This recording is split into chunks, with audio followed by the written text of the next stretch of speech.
देश का आम बजट पेश होने वाला है।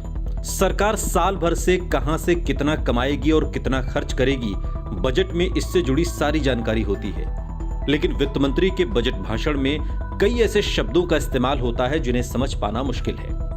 आज तक एक्सप्लेन में आज हम आपको वो सभी शब्द आसान भाषा में समझाएंगे जिससे आप बजट को अच्छी तरह से समझ सकेंगे।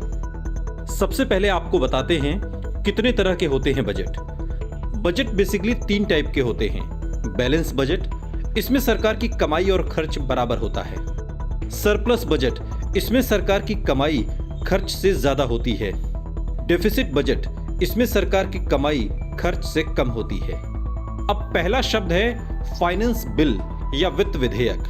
बजट पेश होने के बाद सरकार संसद में फाइनेंस बिल पेश करती है।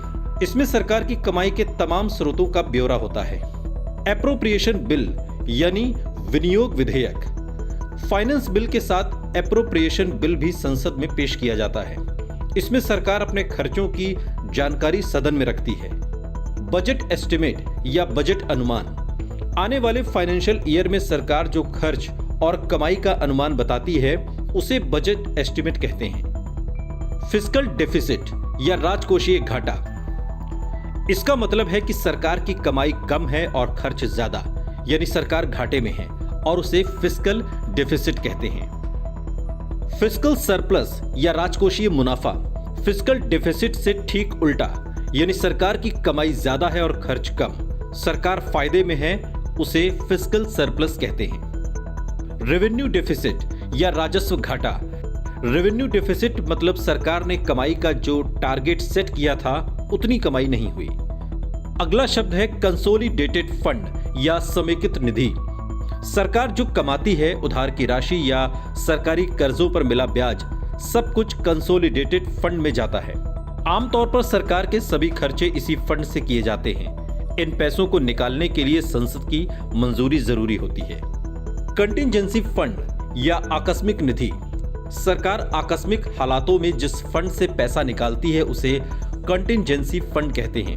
इसे निकालने के लिए संसद की मंजूरी की जरूरत नहीं होती। इसमें से जितनी रकम निकाली जाती है उसे बाद में कंसोलिडेटेड फंड में से लौटाना भी होता है।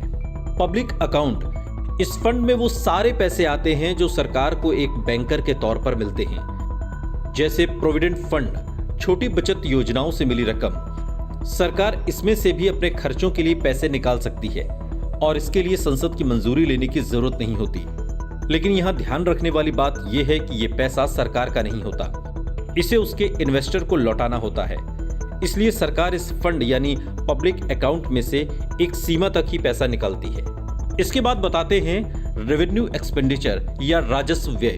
देश चलाने के लिए सरकार को जिस खर्च की जरूरत होती है उसे रेवेन्यू एक्सपेंडिचर कहते हैं। ये खर्च कर्मचारियों की सैलरी, मंत्रालयों और विभागों की बिजली, पानी का बिल आदि, सब्सिडी देने, सैलरी देने, राज्य सरकारों को ग्रांट देने में होता है। कैपिटल एक्सपेंडिचर या पूंजीगत व्यय, कैपिटल एक्सपेंडिचर यानी ऐसा खर्च जिससे भविष्य में सरकार की कमाई होती है। इसका इस्तेमाल संपत्तियां या इक्विपमेंट्स खरीदने के लिए किया जाता है। डिसइन्वेस्टमेंट, जब सरकार सरकारी कंपनियों की कुछ हिस्सेदारी बेचकर कमाई करती है तो उसे डिसइन्वेस्टमेंट कहते हैं।